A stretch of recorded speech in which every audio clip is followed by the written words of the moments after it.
Dobry tym wszystkim, co nas oglądają. Powiem o coś takiego. Ja nazywam się Leo Swaczyna. Tu jest taki kamrat Stanisław Rduch. Członek, założyciel ruchu Autonomii Śląska. Ja też był kiedyś w zarządzie ruchu Autonomii Śląska, ale po 25 latach istnienia tego ruchu żadnemu nie przyszło na myśl nic zrobić, żeby przypomnieć, jak było, skąd się to wzięło. No bez tego na pogrzeby mi się trafili od pierwszego przewodniczącego, nie? Kawa musiała. No i ja doszedłem do wniosku, że trzeba by było zrobić taki wywiad z ludźmi, którzy jeszcze pamiętają, skąd się wziął ruch Autonomii Śląska. Jak się to zaczęło? Jak to się zaczęło? Powiedz, no. Jak to się zaczęło? Skąd taką myśl? No wiesz, wypiliście po piwie, po sznapsie, czy spotkaliście się, no 15 ludzi, to jest dosyć sporo, nie? Skąd się to wziął taki pomysł w tym 90 bodajże roku, czy 80. 13 stycznia 90 roku. No ale musiało, to już jest deklaracja ideowa, nie? To jest deklaracja, no i ona powstała wtedy na tym spotkaniu założycielskim. Miało to miejsce w kościele Świętej Jadwigi w Rybniku. Nie? I tam to było na nowinach i tam to było, no, jakby to powiedzieć, omawiane, chętnych było więcej. W całym tym chętnych, to znaczy społeczność tego regionu, jego rolę i Ślązoki byli, ksiądz to przedstawił, był głównym jakby prowodyrem tego. To był ten farusz? Był ksiądz Jośko. No i on przedstawił, że to już najwyższy czas, żeby my poszli tropem powtórkowym jakby na Śląsku. Bo autonomia, bo my się nazwali ruchem, a to była Autonomia Śląska, która była w 1920 roku utworzona przez... Obiecano przez Sejm Polski, nie? Przez Sejm i tak dalej. I była, funkcjonowała przed wojną. Dopiero w 1945 została zakazana działalność, czy w ogóle ta organizacja przez pana Zawadzkiego, niejakiego, który był pierwszym, numer 1 tępicielem śląskości. A to ten kolega od Ziętka, od Olga Ziętka. Ziętek był taki zimnokluska, który początkowo ani ciepły, ani zimny, co pisze Ewangelia, to Chrystus bywa, no, ale jaki był, taki był, dużo zrobił dla Śląska, więc dla mnie Jork jak pseudonim czy ksywa, dzięki niemu tam byłem na sanatorium, no, nieważne. Natomiast powracając do tego, co zostało utworzone, przekonał nas, może aż 15 z nim samym i stworzyliśmy trochę inną nazwę, bo to jest ruch, a tam to była autonomia. No i 3 takie podstawowe, jakby powiedzieć, parametry czy cele były postawione w tym ruchu. Postawiliśmy.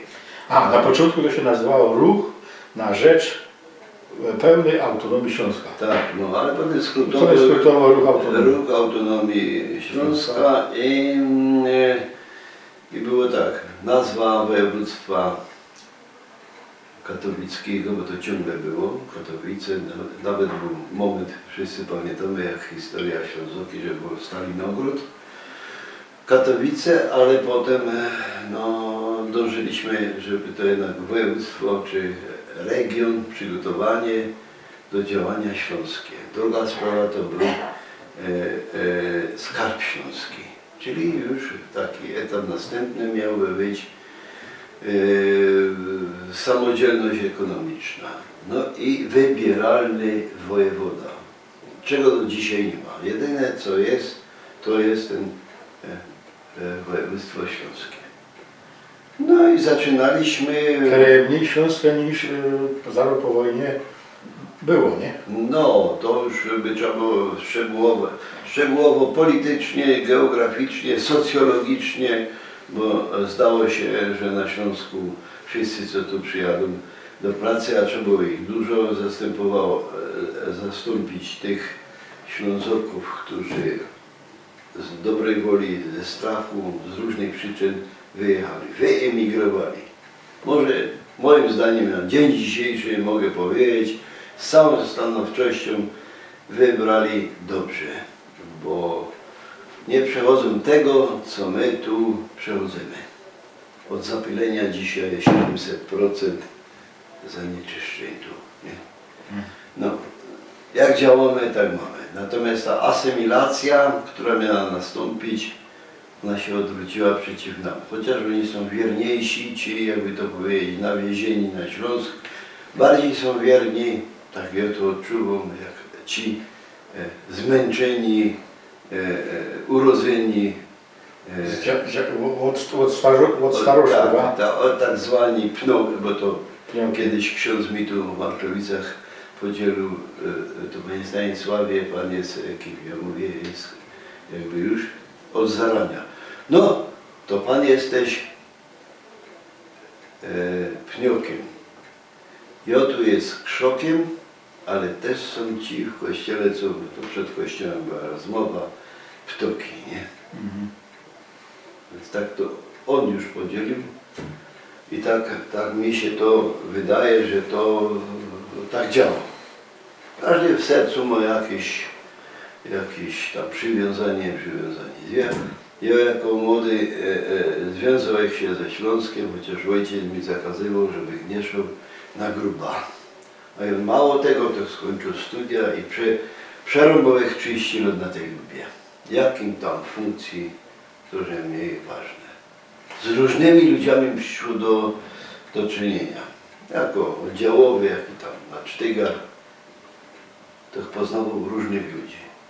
I muszę powiedzieć, że najbardziej oddani sercu to byli w tych czasach, bo ja już pędzili 20 lat, to byli chłopcy, syncy, jak to się go do Ślązoki, cesaruki. On nigdy nie powiedział w robocie, mam to gadać, ja? Nigdy nie powiedział w robocie młody synek pod techniką z Cieszyna, bo to ich najwięcej było, że to jest za ciężki, tam nie pójdzie, tam jest trudno. Zawsze był chętny do tej roboty. Zarobić nigdy nie kombinował, żeby prędzej wyjechać i tak dalej. Natomiast wszyscy inni, a było ich dużo, którzy tu byli przywiezieni z naworu, to na trzeci, czwarty dzień mówi, oddaję Szwajcarkę, przepraszam, pierdolę Śląsk, jedę do macierzy. Taka była gotka, bo to było za ciężkie, za trudne. Może on miał strach, nie wiem. W każdym razie mam satysfakcję, jak jadę do Żor, jadę do Cieszyna, jadę do Raciborza. A żona mówi, ty jakiś tam z daleka ci się kłania. Ja mówię, no bo to jest taki, co był ślusłarzem, tam był sztygarem, znają. Czyli ja się tu nie chcę na wielkiego bohatera, ale z ludźmi potrafiłem w jakiś tam sposób współżyć. Natomiast powracając do tej założonej organizacji, bo to była organizacja, ona zawsze była inwigilowana, a może źle się stało, że my po śmierci tego założyciela nie poszli w ta strona z Kościołem, bo może by to obejmowało większość, byłoby bardziej rozpoznawalne. No, ale w tym Nigdy w Kościele o autonomii mało który farosz mówił, o oddzielności. Stworzone zostało Górnośląskie Stowarzyszenie Przeciw i tak dalej, opisywane w różny sposób w gazecie, tygodniku Gościu Niedzielny. No, sorry, że tak przerywam, ale ja troszkę pamiętam, nie tak dużo, bo ja się wtedy nie bawił ani w Ruch Autonomii Śląska, ani Związek Górnośląski, choćby tam do Związku Górnośląskiego nikerzy namawiali, ale ja nie chciał w tym być, no, bo mi się to zawsze zdawało, że no, popierane mają być 3 organizacje śląskie. Przecież mniejszość niemiecka na Śląsku, no to byli Ślązoki. Tak.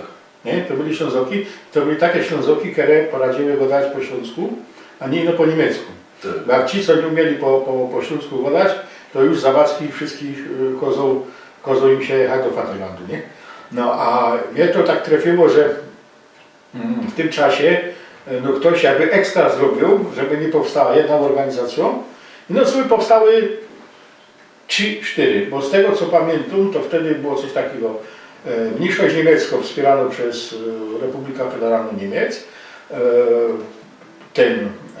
no, Związek Górnośląski popierany mocno przez Kościół i Związek Górnoślązaków w Opolu, który był taką nieznaczącą kanapą, a nazwa wziął od największej samorzutnie powstałej organizacji Zarostki pod koniec I wojny światowej. Nie? No to też była taka organizacja, Związek Górnoślązaków, która miała na celu tam niepodległe państwo śląskie. Mało kto wie, że tam też na czele stali faroże takie jak Reginek z Rybnika, Reginki były bracia Reginkowie, no jeden był ksiądz, a drugi był tam chyba inżynier. No a potem były jeszcze takie, no, jak uliczka, jak no, wielu tam latacz, chorzlu i tak dalej. Kubka był żył, bo z Markowic pochodził. A on z Markowic pochodził? O, tu niedaleko. A tym, co zamordowali go Tak. Rychty Ślązoki. No nie Rychty Ślązoki, bo to była prowokacja, powiedzmy sobie, wywiadu francuskiego i polskiego, które chciały zamknąć człowiekowi uczciwemu gęba, nie? Bo tak mi się zdobyło. No ale to też były tu teraz, tak mi się wydało, że chyba służby Działały i działają. Działały po to, żeby broń Boże, nie było jednej organizacji śląskiej, a cały czas, jak ja pamiętam, co prawda jak już Jopot zaczął się bawić w te działania, to cały czas go idziemy razem, robimy wszystko razem, ale jak już ma przyjść te razem, to ktoś wyciągał Gewera, taką, nie wiem, polityczną. No, polityczną Gewera, którą rozszylowuje ta jedność górnośląska, teraz ta dzieli to. Tym, żeby zaś to podzielić. I zdobi się, że to są na bardzo wysokich szczeblach tych organizacji. Tak. Tych najważniejszych organizacji, bo teraz są 3 takie, nie? Ruch Autonomii Śląska, Związek Górnośląski, Mniejszość Niemiecka i zawsze ktoś z wierchuszki albo jest podpuszczony przez służby, albo ewidentnie jest członkiem i jest na etacie. No, sorry, ale to, co czasami się zrobi z niektórym miejsca, to wychodzi na to, że to jest sterowane i to sterowane jawnie. Nie? No ale powiedz mi tak, no u was też były, co był, potem był pierwszy kongres, nie? Kongres był i kongres wybrał przewodniczącego, którym został świętej pamięci Paweł. Mało tego, poszliśmy do wyborów. Paweł został posłem. Bo nie mało co, Rudolf został senatorem. Niewiele mu brakowało, potem był mistrzem, nie chcę wspominać, był taki wielowiejski, się tu wkludził na wniosek, to jak z Rudolfem wiesz, gadał, on ci to w szczegółach powie, nie chciałbyś... Ale jeszcze był jeden wciśnięty poseł, który się niechlubnie podpiął pod autonomię. To był ten, co te krzyże stawiał. A Świtoń, ja? Świtoń. No i to takich my tu zawsze mieli. Bo jak potem usłuchasz kogoś, a to tam zdaje się tam ze strony faroży był tak wciśnięty, bo to był jakiś tam działacz niby przykościelny. Tak. Został wciśnięty, no my jako Ślązoki, znaczy wy jako Ślązoki, my przy tym nie było. Ale my jako Ślązoki, bo tak trzeba padać. Daliby się nabrać, bo ten Świtoń no, więcej przyniósł medialnej szkody. A nie tylko medialnej, politycznej szkody. No i potem długo nie było, znaczy był jeszcze jeden chyba poseł, nie? No, próbowali dużo, bo to tam, ale takich...